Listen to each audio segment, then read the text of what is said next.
Nshuti bakunzi barinda ubuzima bwawe, twongeye kubasuhuza kandi tuyifuriza amahoro y'Imana. Nanone iki ni cya kiganiro rero mukurikira bikadushimisha, nuko murakoze kudukurikirana. Uyu munsi tugiye kurebera hamwe epinari, ikiribwa cyiza, uruboga runejeje, rukungahaye cyane mu ntungamubiri, rukungahaye cyane mu ntungamubiri kandi rukiza indwara nyinshi. Epinari zikomoka mu gihugu cya Peresi, niho zamamaye hagana ku isi, zisa nkaho ziva.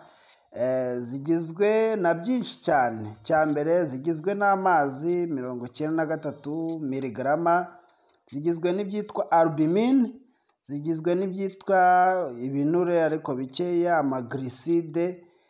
Kubera akamaro kayo gakomeye mu by'ubuvuzi, epinari bayihaye akandi kazina kitwa farumasi naturelle. Ngo tugenekereje mu Kinyarwanda ni nk'ivuriro kamere cyangwa ihahiro ry'imiti naturelle kabiremano.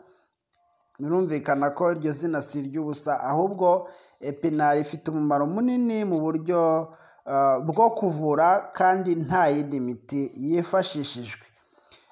Epinari kandi impamvu y'iryo zina, ibyo biterwa n'uko ifite vitamine nyinshi ndetse n'imyunyungugu ituma ibasha kuvura indwara mu buryo bworoshye. Ifite vitamine nyinshi, intungamubiri z'ibanze n'imyunyungugu byinshi. Wenda nk'imyunyungugu harimo nka calcium, phosphore na sulfure n'ibindi. Yongera amaraso ku rwego rwo hejuru. Epinari yongera amaraso ku rwego rwo hejuru kandi ifite n'umunyu witwa umuringa ndetse na iyode ndetse n'ubutare. Ibyo byose, wenda umuringa ni cuivre, iyode ni iodine, ubutare ni fer. Ifite vitamine bita C, ifite n'icyitwa chlorophylle nyinshi cyane, kandi iyo chlorophylle yo muri epinari isa neza na hemoglobine zo mu maraso. Mbibutse yuko hemoglobine ari kamwe mu gace kagize red blood cell cyangwa amaraso atukura. Rero ibyo bituma umutobe wa epinari rwose, cyangwa se epinari muri rusange, byongera amaraso mu mubiri. Umutobe wa epinari kandi ujya kunganya ibyangombwa byuzuye n'uw'igisura. Igisura, wenda ku batakizi, ni icyatsi gisa nkaho kibabana, gifite amahwa inyuma. Si amahwa ahubwo ni utwoya dusa nkaho turyana, ariko icyo cyatsi nacyo kirakungahaye cyane mu byerekeranye no kongera amaraso ndetse n'izindi ntungamubiri nyinshi zinyuranye. Rero epinari ijya kunganya nacyo rwose mu byangombwa ndetse no mu ntungamubiri. Epinari ni ngombwa ko ikoreshwa cyane n'abagore, kimwe n'abarwayi babuze amaraso kubwo kuva cyane. Mbibutse yuko niba abadamu bava amaraso buri kwezi, ni ikimenyetso cy'uko baba batakaje fere nyinshi, batakaje insorontuku nyinshi. Rero hakenewe umutobe wa epinari cyangwa umutobe w'igisura kugira ngo bagarurirwe ayo maraso vuba na bwangu. Ikindi kandi, kugira ngo epinari igire akamaro, ni ngombwa kuyikoresha wirinda inyama, amagi, ibinyamisogwe byinshi hamwe n'ibinyampeke byinshi, kuko byaba byiza uyikoresheje utari gukoresha bene ubwo bwoko bw'ibyo kurya byinshi. Ntabwo tuvuze ngo ubireke, ahubwo turavuze ngo byinshi. Byiza kuyikoresha usa nkaho uri kubigabanya. Epinari kandi zikize kuri vitamine za B na C cyane, ariko ifite vitamine A nyinshi kandi itagizahazwa n'umuriro. Buriya umuriro utunyaga byinshi, ariko vitamine A yo muri epinari byagaragajwe yuko itagipfa kuzahazwa n'umubiri. Niyo mpamvu ari nziza rero ku bana b'incuke ndetse no ku muntu wese wazahajwe n'indwara. Mu myaka ibihumbi mbere ya Kristo, Abarabu bayikoreshaga nk'umuti, bayikoreshaga nk'ibiryo rwose, kuko itera kuvurwa kw'imisemburo yo mu gifu. Bivuze ngo ifasha mu ikira ry'igifu. Rero igafasha no kukirinda indwara, ifasha amara, ifasha umwijima, ifasha n'urwagashya. Rero epinari ni nziza cyane. Muri make Izindi ndwara zivurwa na epinari dushobora kuvuga nk'indwara z'amaso, indwara z'uruhu zabaye akarande zidakira n'ibindi. Impatwe iremerereye nyirayo cyangwa kutituma, imisemburo idahagije mu gifu cyane cyane ku ndurwe y'urwagashya, ndetse n'iy'umwijima ku muntu wabuze vitamine no ku muntu wababutse.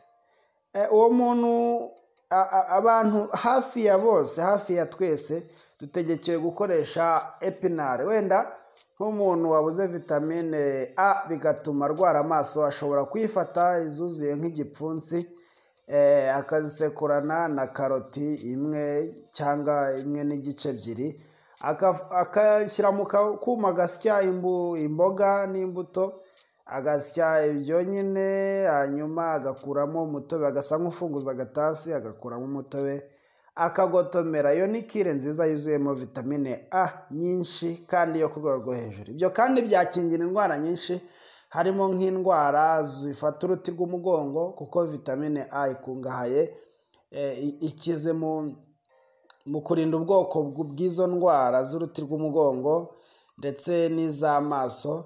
Impagarike yose muri rusange, vitamine niyo ngenzi, ni vitamine y'ibanze mu by'ukuri. Iyo yabuze umubiri wose urarwaragura. Rero ngayo nguko epinari ni nziza, irafasha, kandi kuyikoresha nta nubwo yanga, nta nubwo epinari ni plante, ni igihingwa ushobora guhinga ahantu hose, ahantu hagana hose muri iki gihugu ndetse no ku isi.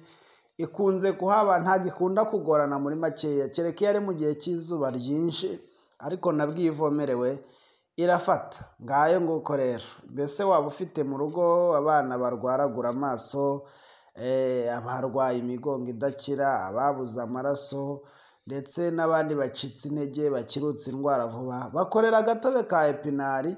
Niba byiza uvangemo n'agakaroti, bizabafasha kandi bizabakingira. Ndetse n'abazima nibakoreshe epinari kuko ni nziza, irakungahaye. Tujye ku gace kacu ka kabiri. Mbese wari uzi ko imyifatire ikwiye mu gusenga ari ugupfukamira Imana yo mu ijuru?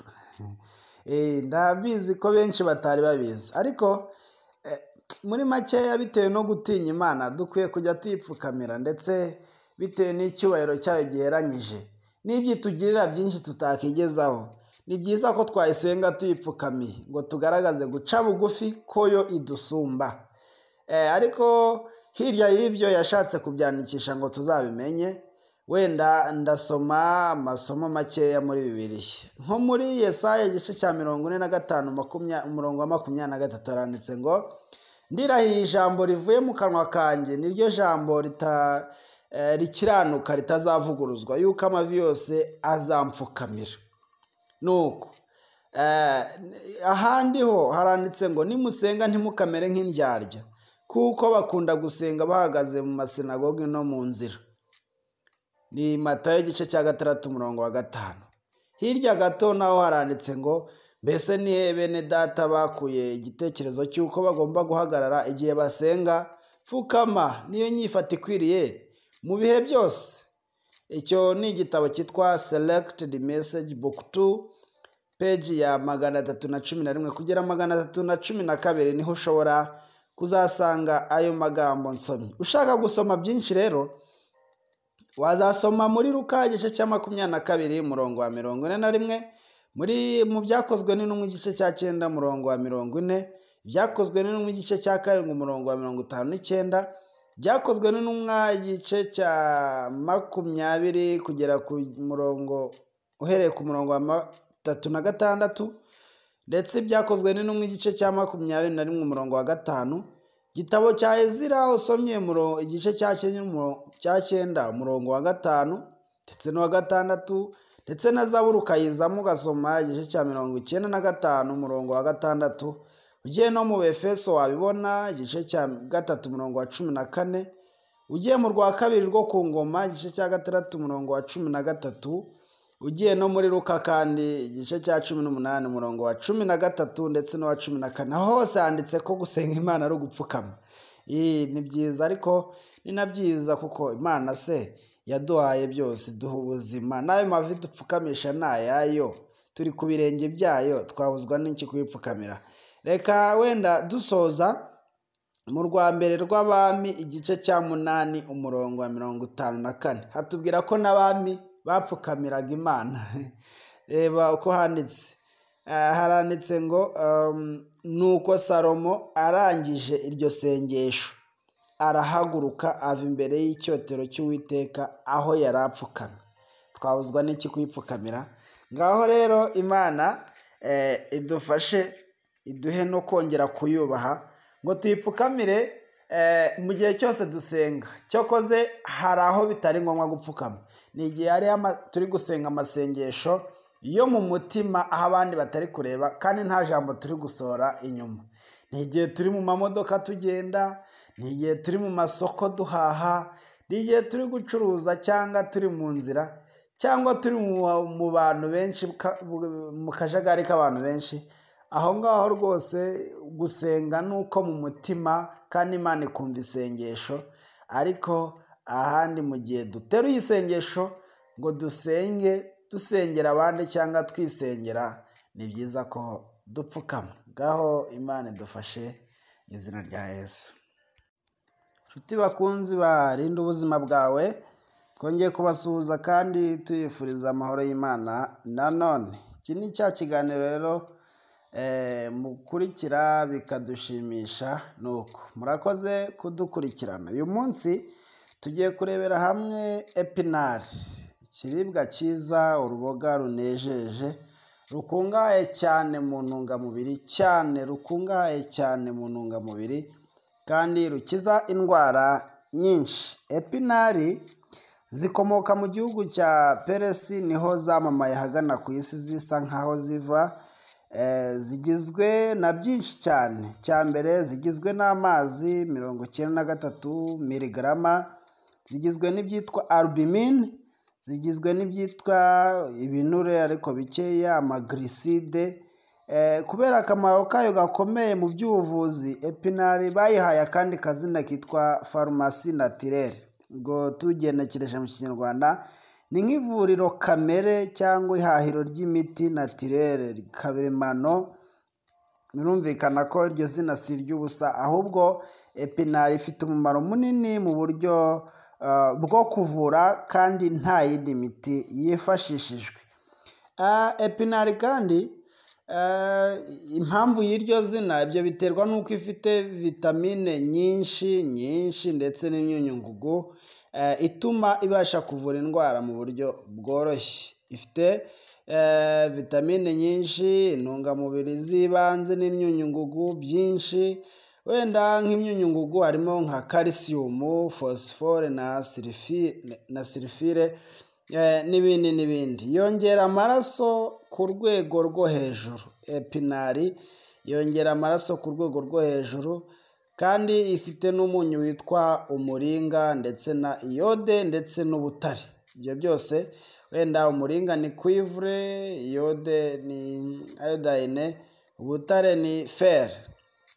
Ifite vitamine bita C, ifite n'icyitwa chlorophylle nyinshi cyane, kandi iyo chlorophylle yo muri epinari isa neza na hemoglobine zo mu maraso. Mbibutse yuko hemoglobine ari kamwe mu gace kagize red blood cell cyangwa amaraso atukura. Rero ibyo bituma umutobe wa epinari rwose, cyangwa se epinari muri rusange, byongera amaraso mu mubiri. Umutobe wa epinari kandi ujya kunganya ibyangombwa byuzuye n'uw'igisura. Igisura wenda ku batakizi, ni icyatsi gisa nkaho kibabana, gifite amahwa inyuma. Si amahwa, ahubwo n'utwoya dusa nkaho turyana. Ariko icyo cyatsi nacyo kirakungahaye cyane mu byerekeranye no kongera amaraso ndetse n'izindi ntungamubiri nyinshi zinyuranye. Rero epinari ijya kunganya nacyo rwose mu byangombwa ndetse no mu ntungamubiri. Epinari ni ngombwa ko ikoreshwa cyane n'abagore, kimwe n'abarwayi babuze amaraso kubwo kuva cyane. Mbibutse yuko niba abadamu bava amaraso buri kwezi, ni ikimenyetso cy'uko baba batakaje fere nyinshi, batakaje insorontuku nyinshi, rero hakenewe umutobe wa epinari cyangwa umutobe w'igisura kugira ngo bagarurirwe ayo maraso vuba na bwangu. Ikindi kandi kugira ngo epinari igire akamaro ni ngombwa kuyikoresha wirinda inyama, amagi, ibinyamisogwe byinshi hamwe n'ibinyampeke byinshi, kuko byaba byiza uyikoresheje utari gukoresha bene ubwo bwoko bw'ibyo kurya byinshi. Ntabwo tuvuze ngo ubireke, ahubwo turavuze ngo byinshi. Byiza kuyikoresha usa nkaho uri kubigabanya. Epinari kandi zikize kuri vitamine za B na C cyane cyane, ariko ifite vitamine A nyinshi kandi itajya izahazwa n'umuriro. Buriya umuriro utunyaga byinshi, ariko vitamine A yo muri epinari byagaragajwe yuko itajya ipfa kuzahazwa n'umubiri. Niyo mpamvu ari nziza rero ku bana b'incuke ndetse no ku muntu wese wazahajwe n'indwara. Mu myaka ibihumbi mbere ya Kristo, Abarabu bayikoreshaga nk'umuti, bayikoreshaga nk'ibiryo rwose, kuko itera kuvurwa kw'imisemburo yo mu gifu. Bivuze ngo ifasha mu ikira ry'igifu, rero igafasha no kukirinda indwara, ifasha amara, ifasha umwijima, ifasha n'urwagashya. Rero epinari ni nziza cyane. Muri make izindi ndwara zivurwa na epinari dushobora kuvuga nk'indwara z'amaso, indwara z'uruhu zabaye akarande zidakira, n'ibindi. Impatwe iremerereye nyirayo cyangwa kutituma, imisemburo idahagije mu gifu cyane cyane ku ndurwe y'urwagashya, ndetse n'iy'umwijima ku muntu wabuze vitamine no ku muntu wababutse. Uwo muntu, abantu hafi ya bose, hafi ya twese dutegekewe gukoresha epinari. Wenda nk'umuntu wabuze vitamine A bigatuma arwara amaso, ashobora kuyifata izuzuye nk'igipfunsi, akazisekurana na karoti imwe cyangwa imwe n'igice ebyiri, akashyira mu kuma agasya imboga n'imbuto, agasya ibyo nyine, hanyuma agakuramo umutobe, agasa nk'ufunguza agatasi, agakuramo umutobe, akagotomera. Iyo ni kire nziza yuzuyemo vitamine A nyinshi kandi yo ku rwego rwo hejuru. Ibyo kandi byakingira indwara nyinshi, harimo nk'indwara zifata uruti rw'umugongo, kuko vitamine A ikungahaye, ikize mu kurinda ubwoko bw'izo ndwara z'uruti rw'umugongo ndetse n'iz'amaso. Impagarike yose muri rusange, vitamine niyo ngenzi, ni vitamine y'ibanze mu by'ukuri. Iyo yabuze umubiri wose urarwaragura. Rero ngayo nguko epinari ni nziza, irafasha, kandi kuyikoresha nta nubwo yanga, nta nubwo epinari ni plante, ni igihingwa ushobora guhinga ahantu hose, ahantu hagana hose muri iki gihugu ndetse no ku isi. Ikunze kuhaba, ntabwo ikunda kugorana muri makeya, kereka iyo ari mu gihe cy'izuba ryinshi, ariko nabwo iyo ivomerewe irafata. Ngayo nguko rero. Mbese waba ufite mu rugo abana barwaragura amaso, abarwaye imigongo idakira, ababuze amaraso, ndetse n'abandi bacitse intege, bakirutse indwara vuba, bakorera agatobe ka epinari, niba byiza uvangemo n'agakaroti, bizabafasha kandi bizabakingira. Ndetse n'abazima nibakoreshe epinari kuko ni nziza, irakungahaye. Tujye ku gace kacu ka kabiri. Mbese wari uzi ko imyifatire ikwiye mu gusenga ari ugupfukamira Imana yo mu ijuru? Ndabizi ko benshi batari babizi, ariko muri makeya bitewe no gutinya Imana dukwiye kujya tuyipfukamira, ndetse bitewe n'icyubahiro cyayo giheranyije n'ibyitugirira byinshi tutakigezaho. Ni byiza ko twayisenga tuyipfukamiye ngo tugaragaze guca bugufi ko yo idusumba. Ariko hirya y'ibyo yashatse kubyandikisha ngo tuzabimenye. Wenda ndasoma amasomo makeya muri Bibiliya. Nko muri Yesaya igice cya 45 umurongo wa 23 haranditse ngo, ndirahiye ijambo rivuye mu kanwa kanjye, niryo jambo rikiranuka ritazavuguruzwa, yuko amavi yose azampfukamira. Nuko ahandi ho haranditse ngo, nimusenga ntimukamere nk'indyarya, kuko bakunda gusenga bahagaze mu masinagogi no mu nzira, ni Matayo igice cya 6 umurongo wa 5. Hirya gato naho haranditse ngo mbese ni bene data bakuye igitekerezo cy'uko bagomba guhagarara igihe basenga, pfukama niyo nyifata ikwiriye mu bihe byose.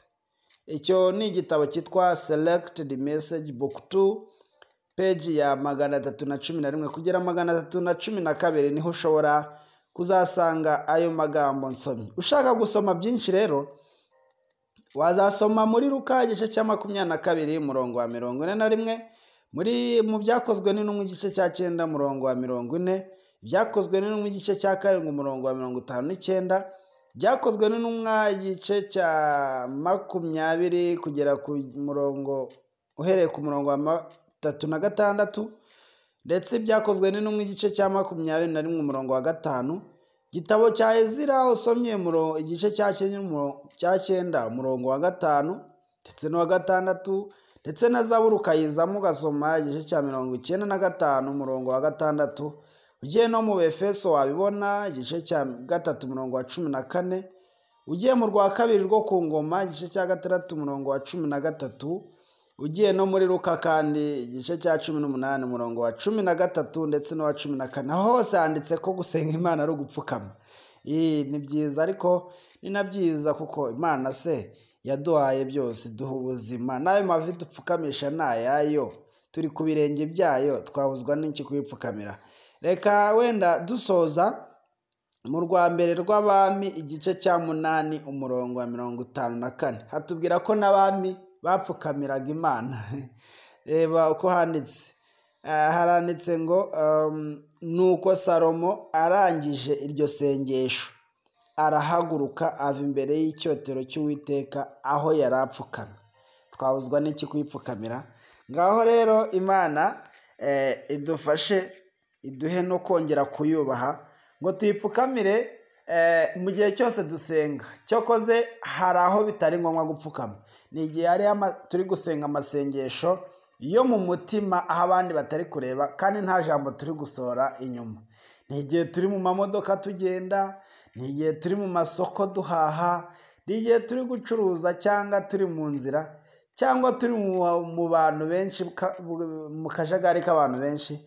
Aho ngaho rwose gusenga nuko mu mutima kandi Imana ikumva isengesho.